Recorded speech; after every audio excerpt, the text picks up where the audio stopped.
नमस्ते, मैं हूं दिग्विजय सिंह और आप देख रहे हैं इंडिया क्राइम केसेस। अपराधी कितना भी शातिर क्यों ना हो, लेकिन कभी ना कभी वो कानून के हत्थे चढ़ ही जाता है। आज की जो कहानी है वो शुरू होती है साल 2006 में। साल 2006 3 जुलाई का दिन। एक सड़क किनारे भिखारी भीख मांग रहा था। अचानक उसके पास एक गाड़ी रुकती है। उस भिखारी के पास वो गाड़ी से उतरकर शख्स पहुंचता है और उससे बोलता है कि भैया कुछ खाने को दे दीजिए। वो आदमी कहता है कि खाने के लिए चाहिए तो साथ आ जाओ, होटल में खाना खिलाता हूं बैठा के। वो जो भिखारी था थोड़ा मंद बुद्धि था और वो उस आदमी के साथ जाता है। उस आदमी ने उसको भरपूर भरपेट खाना खिलाया। खाना खिलाने के बाद फिर उसको कहता है चलो मैं तुम्हें छोड़ देता हूं, और उसके साथ जाता है छोड़ने के लिए। लेकिन अचानक वो गाड़ी लेकर कहीं और मुड़ता है। उस भिखारी को उस गाड़ी में वो अपनी ड्राइविंग सीट पर बेहोश करके बैठाता है। खाने में पहले ही उसने नींद की दवाइयां मिला रखी थी। बेहोश करके उस सीट पर बैठाता है, अपनी ड्राइविंग सीट पर, और गाड़ी को आग लगा देता है। देखते ही देखते गाड़ी धू धू करके जल जाती है, जलकर राख हो जाती है। जब शाम तक जो है उस गाड़ी का मालिक और दूसरे लोग जो वहां पे देखने के लिए इकट्ठा हुए थे वो सब देखते हैं कि भाई वहां एक आग निकल रही है उस झाड़ियों के पास में जो गाड़ी लड़ी, और कौन है कौन है कौन है पता करते हैं। पुलिस आती है, पुलिस भी पता करने की कोशिश करती है। पता चलता है कि एक अनिल नाम का व्यक्ति है जो इस गाड़ी का मालिक है। दनकौर के पास में एक जगह है परसौल, परसौल में गांव परसौल का रहने वाला अनिल, अनिल मलिक, उसकी गाड़ी थी, वही गाड़ी चला रहा था और जलकर राख हो गया। अब ये बात जब अनिल मलिक के घर पहुंचती है तो अनिल मलिक को देखने वाले जो भी लोग, चाहे वो उसके पिता थे विजयपाल, या फिर उसका जो छोटा भाई था वो, या पत्नी, जो लोग भी आ रहे थे, वो देख के यही बोलते हैं कि ये अनिल की ही लाश है, क्योंकि लाश पूरी तरीके से जल चुकी होती है और बिल्कुल पहचान में नहीं आ रही होती है। तो पुलिस को जो घर वाले बोल रहे हैं उनके कपड़ों के आधार पर या जो कुछ बचा कुछ है उसके आधार पर वो पुलिस को मानना पड़ता है। बात आई गई, खत्म हो गई। अनिल का एक बीमा था 80 लाख का। वो बीमा घर वालों को मिलता है। फिर कार की जो कंपनी, कार कंपनी जिससे उसका कार का बीमा था, वो भी 10 लाख रुपए का इंश्योरेंस देती है।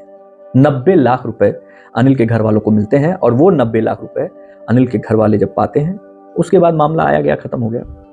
करीब 17 साल बाद अचानक से यहां दनकौर, ग्रेटर नोएडा से दूर गाजियाबाद में, जहां उसके अनिल के पिता रहते हैं, भाई रहते हैं, और दनकौर जहां उसका गांव था परसौल गांव, वहां से हजारों किलोमीटर दूर अहमदाबाद में एक शख्स पकड़ में आता है जिसका नाम, जो शख्स पकड़ में आता है जिसका नाम चौधरी राजकुमार बताया जाता है। चौधरी राजकुमार, अहमदाबाद के, गुजरात अहमदाबाद में चौधरी राजकुमार नाम का एक शख्स पकड़ा जाता है।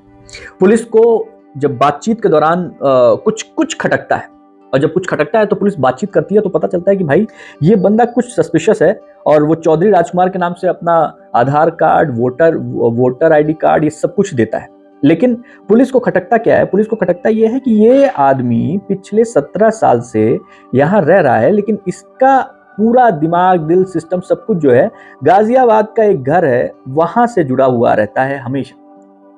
और दनकौर गांव में भी जो है उसके घर के आसपास भी ये सारी चीजें जो है वो अक्सर जो है जाया आया करता है, सब कुछ करता है।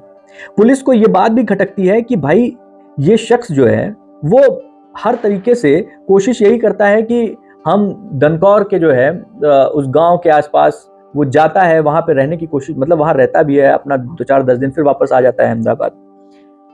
पुलिस ने जब छानबीन करी तो उनको शक हुआ कि ये हो ना हो, कहीं ऐसा तो नहीं है कि ये अनिल मलिक है, क्योंकि अनिल मलिक के मरने के बाद अनिल मलिक के परिवार वाले बहुत जल्दी इस सदमे से उबर गए थे। और फिर अनिल मलिक के घर वालों को 90 लाख रुपए मिले थे, और उस 90 लाख रुपए के बाद पुलिस लगातार ये सोच रही थी कि भाई कुछ तो इस शख्स का वहां कनेक्शन हो सकता है। और इसी कनेक्शन के बल पर पुलिस पहुंचती है दनकौर, और दनकौर में पुलिस अनिल मलिक को लेकर पहुंचती है अपनी गिरफ्त में। और जब वहां पहुंचती है तो वहां पे जो किसान इंटर कॉलेज है, परसौल जो गांव था, वहां किसान इंटर कॉलेज था, वहां अनिल मलिक ने 8वीं तक पढ़ाई की थी। और पुलिस जब वहां पहुंचती है तो उसको पता चलता है कि ये बंदा अनिल मलिक, जो चौधरी राजकुमार बन के अहमदाबाद में रह रहा था, ये वही शख्स है जिसने आज से 17 साल पहले यह खबर फैलाई थी कि वो जलकर मर चुका है। दरअसल इस शख्स ने 90 लाख रुपए हड़पने के लिए एक झूठी कहानी बनाई थी।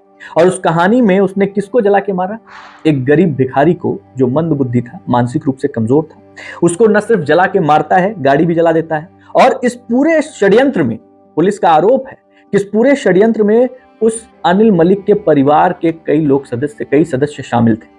अब पुलिस इस चीज का खुलासा करने में लगी हुई है कि इसके परिवार के कौन कौन से सदस्य ये जानते थे कि अनिल मलिक ने इस तरीके की एक साजिश रची है, जिसके तहत वो 80 लाख रुपए बीमा का हड़प जाए और 10 लाख रुपए वो अपनी गाड़ी के बीमा का भी ले सके। ये कहानी चूंकि हमारे घर के आसपास की है, जहां हम लोग रहते हैं, ग्रेटर नोएडा, गाजियाबाद, दिल्ली, एनसीआर से जुड़े हुए जितने लोग हैं, मोस्टली लोगों ने इस कहानी को, इस खबर को आपने जरूर सुना और पढ़ा होगा।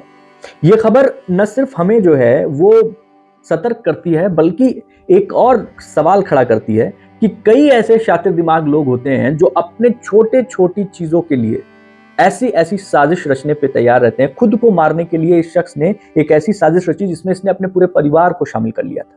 ये जो आरोप है क्राइम ब्रांच का, वो यही है। और अब पुलिस उसे कोर्ट में पेश कर जल्द से जल्द जेल भेजने की कोशिश कर रही है।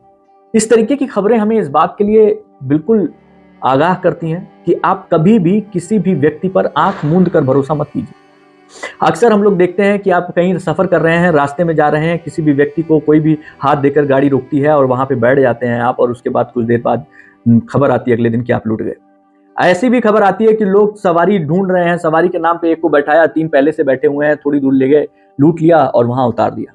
तो इस तरीके की जो खबरें आती हैं उससे बचने का सबसे अच्छा तरीका है कि आप हर बार कोशिश कीजिए कि आप इस तरीके से बिना किसी परिचय के आप किसी भी गाड़ी में बैठ जाएं। ये सब बिल्कुल भी आज का जो माहौल है उसमें ठीक नहीं है। यह खबर अपने आप में एक चेतावनी है, एक सावधान करने का तरीका है, जरिया है। इस शख्स ने एक ऐसे व्यक्ति को मारा जो गरीब था, जो मानसिक रूप से बीमार था, भिखारी था। लेकिन ऐसे लोग किसी के साथ भी इस तरीके की घटना को अंजाम देने से जरा भी गुरेज नहीं करते। तो आज बस इतना ही। सावधान रहिए, सतर्क रहिए, सुरक्षित रहिए। जय हिंद।